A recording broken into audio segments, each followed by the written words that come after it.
আল্লাহ নবী খাদিজার মালের গাড়ি লইয়া যেখানে যে দেশে যেই মহাজনের কাছে যায় অমনি তারা রাসূলুল্লাহর চেহারার দিকে তাকায়া আল্লাহর নবীর কাঁধের উপরে মালগুলোর দিকে না তাকায়া নবীজির চেহারার দিকে তাকায়া তাকায়া মালের কোনো খবর নাই। ওই মালগুলো সব গরম গরম কেকের মতো বেচা হইয়া যায়।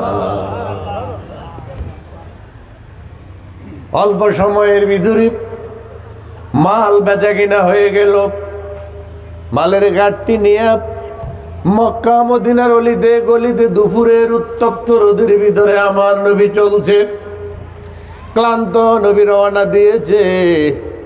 হঠাৎ করে আকাশ থেকে এক খণ্ড মেঘ এসে আমার নবীর মাথার উপরে ছায়া দেয়া আরম্ভ করে দিয়েছে।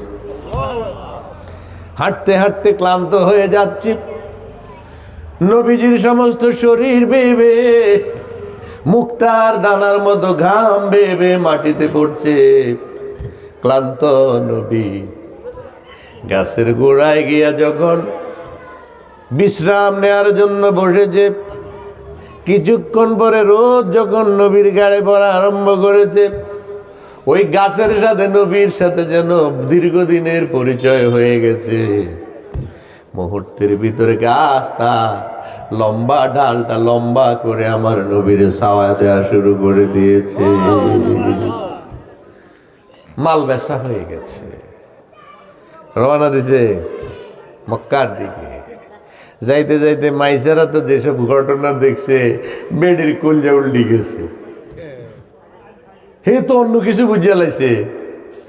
এই বাড়ির দরজায় যাওয়ার আগেই খাদিজারে সিল্লিয়া সিল্লিয়া বলানি শুরু করে, খাদিজা খাদিজা দুয়ার খোলো।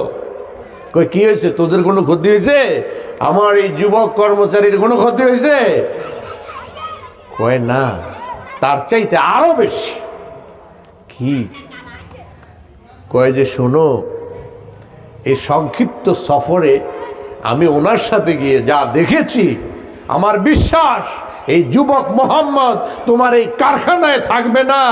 অনতিবিলম্বে গোটা পৃথিবী তাকে হাতছানি দিয়ে ডাকছে। জোরে কোন সুবহানাল্লাহ, আরো জোরে কোন না সুবহানাল্লাহ। তুমি তার রাখতে পারো? আসলে কি নবীরে এই কারখানায় কামের জন্য বানাইছে আল্লাহ?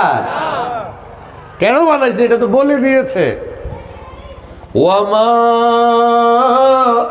আরসালনাকা ইল্লা রাহমাতাল লিল আলামিন। ওগো হাবিব, আমি আপনাকে বিশ্ববাসীর জন্য অফুরন্ত রহমতের ভান্ডার বানাই পাঠিয়ে দিয়েছি। চিল্লে বলেন মারহাবা, আরো জোরে বলেন মারহাবা।